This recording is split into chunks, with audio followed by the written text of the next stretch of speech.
తినక ముందా?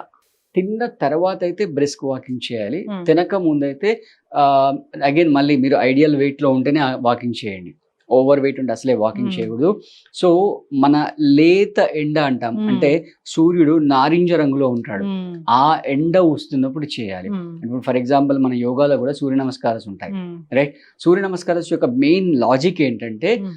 ఆ సూర్య కాంతిలో ఓపెన్ లో సూర్య నమస్కారం చేస్తే ఒక్కొక్క ఆసనంలో ఒక్కొక్క బాడీ సన్లైట్ కి ఎక్స్పోజ్ అవుతుంది. Hmm. ఎక్స్పోజ్ అయ్యి డి విటమిన్ అనేది ఫామ్ అవుతుంది అనమాట. Hmm. అది యాక్చువల్ దాని లాజిక్. బట్ ఇప్పుడున్న కాంక్రీట్ జంగల్లో అది కుదరదు. Hmm. బట్ సమ్హౌ మీరు ఈవెన్ సూర్య నమస్కారాలు చేసినా కూడా Hmm. బెనిఫిట్ అవుతుంది. Yes, Yeah. ఖచ్చితంగా చక్కగా చెప్పారండి. Yeah. ఎంత టైమ్ ఆఫ్ వాకింగ్ అనేది ఇంపార్టెంట్? 20 minutes వాకింగ్ సరిపోతుంది. ఒకవేళ తిన్న తర్వాత చేస్తే మళ్ళీ తినగానే ఇమీడియట్ గా చేయకుండా కాసేపు గ్యాప్ తీసుకొని జస్ట్ బ్రిస్క్ వాకింగ్ కాసేపు ఒక 10 minutes మాత్రమే చేస్తే సరిపోతుంది. బట్ మీరు